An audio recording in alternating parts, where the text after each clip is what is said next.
Welcome to the Art Lady's home. Today I'm sharing with you my Peggy Martin rose, and she's also called the Katrina rose. Now this rose, Katrina, she survived Hurricane Katrina. That's why they renamed her Katrina Rose. She was actually submerged in 20 feet of water for over 2 weeks in Louisiana after the Hurricane Katrina. So she's a very, very strong, resilient rose. And I thought that this rose may do well in my front yard, being so strong and disease resistant, so I gave her a try. And what you're seeing now is a 2-year-old rose that was planted. And I purchased this rose from Antique Rose Emporium in Texas. And it was a mail order rose, of course. I'm in zone 9, between 9A and 9B, right in the borderline of those two zones. So we do get extremely hot summers and very humid. So I needed something very resilient, and resistant to a lot of diseases. For me, I have had a lot of difficulties over the past 30 years growing roses in my zone, which is between A and B, 9A and B. It seems that we have a lot of soil nematodes that will kill our roses. So any rose that you buy from any grocery stores or Lowe's or hardware stores are going to die within a few years. So I want something that's going to survive. And I found that antique roses and China roses seem to last a little bit longer than a regular rose planted in the ground. When I plant my roses in the ground, I try and remove as much of the natural soil as possible, just to get rid of some of those nematodes. And then I enrich the soil with cow manure, mushroom compost. A lot of mushroom compost seems to work well for me. And then I buy sterile topsoil from the hardware stores. So we use mushroom compost, cow manure, and topsoil, and then sometimes I put in peat moss or humus. When I planted these roses, the soils had been completely removed in the bed, which was an isolated flower bed for these roses that are in the front of my house. And so I put in several bags of topsoil, several bags of cow manure, and then several bags of mushroom compost. After I planted Peggy Martin, for the first year, I didn't do too much as far as fertilizers. I just let the soils and then the cow manure and the mushroom compost do its own work for it.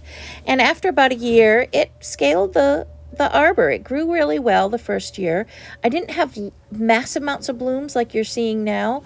This is actually the first time that I have seen this rose give me a beautiful show, and that's why I'm making the video, because within 2 years this is a very successful rose, at least for me in my growing conditions. Over the past 6 months, I have been giving her a little bit more attention. A lot of times during the school year, since I was a teacher, my flowers and plants would be neglected. Now that I've retired, I am giving her little doses of extra watering, and then I'm also giving her little doses of liquid fertilizer. And I'm hoping that the liquid fertilizer doesn't affect the soil worms and organisms, the good organisms that are in the soil. I've asked several places, like for extension services and master gardeners, and they seem to think that the liquid fertilizers aren't going to harm the worms and things in my soil. So I'm hoping that's the case. But I have given her some of that within the past 6 months. So I think that has helped with the growth too, because liquid fertilizer to me is kind of like cheating, but it gives a boost to the roses that they need because they're such heavy feeders. So for me, this type of growth in 2 years is kind of unusual for a rose. And that's why I'm sharing her with you, because she is a very vigorous grower. And also, what I like about her, and it does say she's thornless, she does have little tiny thicker thorns on the stems, but then the leaves have a bit of thorn, small on them too. But as far as huge thorns go all over, she doesn't. So that's why I thought she would work well up and over this arbor.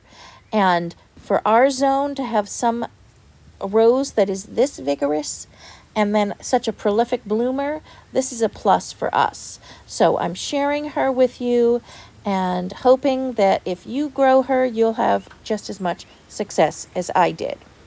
In my zone 9, her leaves stay on year-round, and I do get several flushes of flowers, kind of sporadically throughout the year as well. This is actually the spring flush, so it's going to be the biggest, but then I get blooms on her sporadically throughout the year. During the winter, she does get kind of spindly and almost like she has black spots or discoloration on the leaves. And then right now, all of those leaves are starting to fall off as all the new spring leaves are coming out. So I think it's just the age of the leaf. I don't really think it's a disease. I just think it's ready and it's falling and it's dying. So right now I have a lot of healthy new looking leaves. And you can see kind of a little bit in the background where there are a little bit of spots. I just think that's due to age or from being overwintered. Actual flowers are, I would say, on the small side. It's anywhere from 1.25 inches to 1 3/4 inches. And then the actual cluster can be about 5.5 inches, the group of the flowers. And the flower, to me, has very little scent. I mean, you have to search for it. For me, that's for my nose. I have to search for it. I have other roses that are around that rose in particular that are blooming at the same time, and that rose overpowers the Katrina rose. This year she started budding out and few flowers starting mid-March, and then Easter week she was blooming beautiful, and then this is just a few days after Easter and she's full bloom.